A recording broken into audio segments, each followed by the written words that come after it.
ఇప్పుడు ఈ షూటింగ్ పరంగా మీరు మర్చిపోలేని అనుభూతులు చాలా ఉంటాయి. అలాంటివి ఏమైనా ఉన్నాయండి? ఉన్నాయండి. ఎందుకంటే మేము ఛత్రపతి టైంలో అండి, ఆ రోజుల్లో ఇండస్ట్రియల్ క్రెయిన్ వేసి దగ్గర 150-200 హైట్లో ఇండస్ట్రియల్ క్రెయిన్ పెట్టి లైటింగ్ బాక్స్ ఒకటి పైకి లేపామండి. ఒక 2 ఇండస్ట్రియల్ క్రెయిన్ పెట్టి ఇలాగా అటు ఇటు ఒక లైటింగ్ బాక్స్ 200 ఫీట్ హైట్ లేపాం. అది ఒక ఇంటర్వెల్ ముందు ఒక సీన్ వస్తుందండి. వాళ్ళందరినీ పడవలో దాచి ఇదంతా ఒక సీన్. ఆ లైట్లన్నీ పైన కట్టినప్పుడు షూటింగ్ అది ఒక దగ్గర 10 రోజులు షూట్ చేసాం.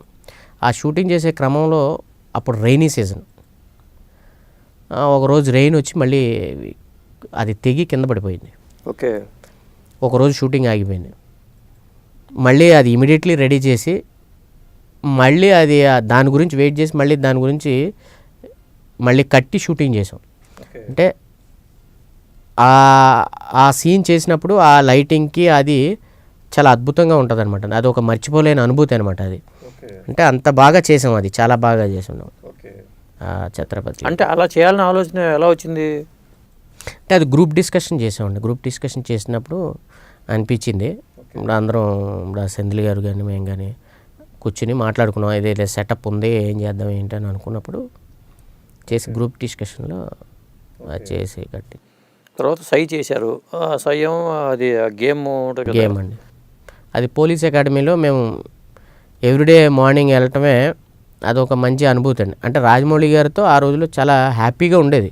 అసలు ఆ షూటింగ్ అంటేనే చాలా సరదాగా ఉండేది.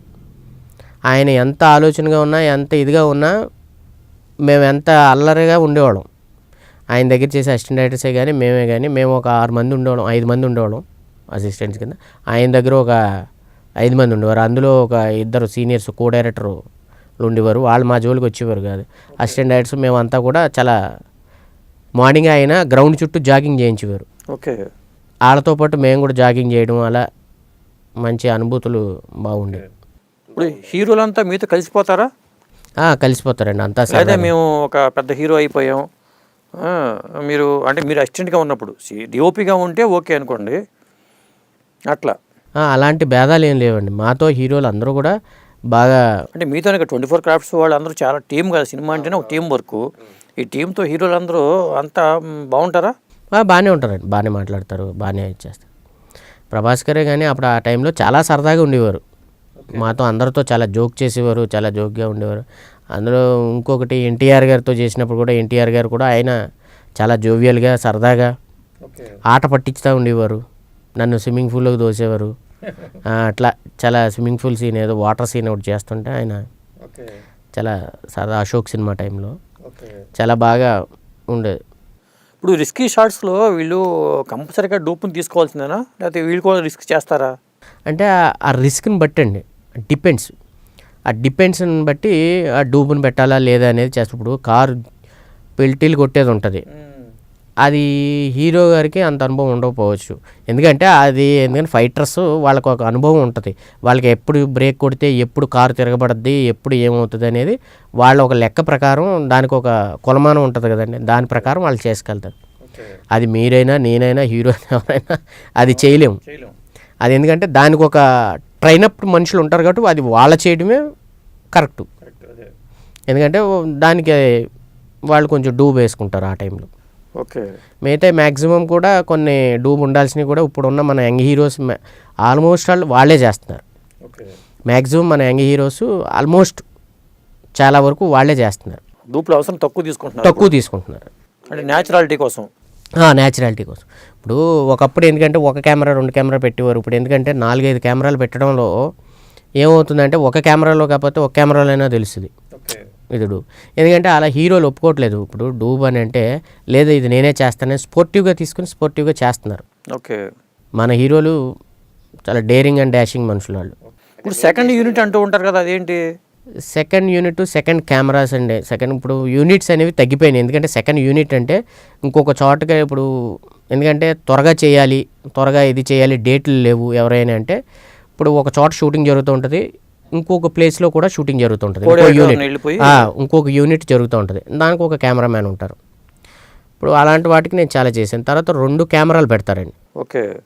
సెకండ్ కెమెరా అంటారు. సెకండ్ కెమెరా పెట్టినప్పుడు ఏమవుతుందంటే ఒక వైడ్ షాట్ కెమెరా ఒకటి ఉంటుంది, టైట్ రేంజ్ ఒకటి ఉంటుంది. ఎందుకంటే ఒకేసారి లెన్స్ చేంజ్ చేయకుండా 2 షాట్లు తీసేయచ్చు, టైం వేస్ట్ అవుతుంది 2 కెమెరాలు పెట్టి. ఓకే. అట్లా కొంచెం త్వరగా అవుతుంది అనమాట 2 కెమెరాలు పెట్టడం వల్ల. ఓకే. అది పెద్ద సినిమాలకి ఎందుకంటే హీరోతో 4-3 సార్లు చేయించకుండా ఇమీడియట్లీ చేయడానికి ఉపయోగపడుతూ ఉంటుంది. మనం 2 కెమెరాలు పెట్టి షూట్ చేస్తుంటే, లేదంటే 2 యాంగిల్స్ అట్లా. ఇప్పుడు ఇతర లాంగ్వేజ్ నుంచి మీకు అవకాశాలు వస్తూ ఉంటాయా? ఇప్పుడు తమిళ్ ఉంది, కన్నడ ఉంది, లేదా హిందీ. అంతకుముందు మీరు హిందీ అసిస్టెంట్గా వెళ్ళి చేశారు, వాళ్ళు పిలుస్తూ ఉంటారా? హిందీలో ఒక సినిమా చేశానండి నేను. తర్వాత నేను బెంగాలీ సినిమాలు చేస్తున్నాను. డిఓపిగా చేశారా హిందీలో? హిందీలో ఒక సినిమా డిఓపి చేశాను, ఏదేది? జై అని. ఓకే. ఒక హిందీ సినిమా చేశాను నేను. తర్వాత బెంగాలీ సినిమాలు చేశానండి. బెంగాలీ సినిమాలు ఒక 6-7 చేశాను. మరాఠీ ఒక సినిమా చేశాను నేను. కన్నడ ఒకటి చేశానండి. అవి ఎట్లా వచ్చినాయి అవకాశాలు మీకు వేరే లాంగ్వేజెస్ నుంచి? అంటే నాకు వేరే లాంగ్వేజ్ నుంచి ఎలా వచ్చినాయి అంటే, నాకు ఒక ఫ్రెండ్ ఉన్నారు, ఆ ఫ్రెండ్ సజెస్ట్ చేశారు నా గురించి. చేయడం వల్ల అక్కడ వెళ్ళి ఒక సినిమా చేయడంతో ఇంకో సినిమా అట్లా. ఓకే. అట్లా వచ్చినాయి. అంటే జాబ్ సాటిస్ఫాక్షన్ ఉంటుంది కానీ మరి జేబు సాటిస్ఫాక్షన్ ఉండాలి కదా? అవునండి, అవును. అది మీకు ఉందా? అంటే అంటే కొంచెం తక్కువేనే చెప్పాలి నేను. ఎందుకంటే అండి మన లాంగ్వేజ్లోనే అమౌంట్స్ ఎక్కువ ఉంటాయండి. ఓకే. మీరు ఎక్కడికి వెళ్ళినా తెలుగు ఫీల్డ్లో ఇచ్చినంత రెమ్యునేషను వేరే ఎక్కడా ఇవ్వరండి. హిందీలో కూడా ఇవ్వరా? హిందీలో అంటే అండి, హిందీలో అంత పెద్ద సినిమాలు మనం చేయాలంటే హిందీలో ఇస్తారు. కానీ ఇప్పుడు హిందీతో పోటీ పడుతుంది తెలుగు ఇండస్ట్రీ. ఓకే. ఇప్పుడు ఒక టైంలో మనకి ఇక్కడ 5-10 లక్షలండి, ₹1,00,00,000 వరకు కూడా వెళ్ళిపోయిన కెమెరామ్యాన్స్ ఉన్నారు. ఇప్పుడు 1,50,00,000 కూడా తీసుకుంటున్నారు, 1-2 కోట్ల వరకు కూడా వెళ్ళిపోయారు. ఇప్పుడు హిందీలో ఇప్పుడు ₹1,00,00,000 అనేది పెద్ద విషయం కాదండి, అది ఇంటర్నేషనల్ మార్కెట్. ఓకే. ఇప్పుడు అక్కడ డిఫరెన్స్ లేదండి, మనకి వాళ్ళకే అంతే ఇచ్చి మనకే అంతే ఇస్తాను. అదే ఇప్పుడు వాళ్ళు ఎప్పుడో ఆగిపోయారండి. ఇప్పుడు 30,000, 40 lakhs, 50 lakhsకే ఇప్పుడు అప్పుడే పెద్ద కెమెరామ్యాన్స్ పెద్ద రేంజ్ అనుకునేవాళ్ళు. ఓకే. కానీ ఇక్కడ మన తెలుగులో కూడా 1.5-2 crores కూడా తీసుకునే వాళ్ళు ఉన్నారు.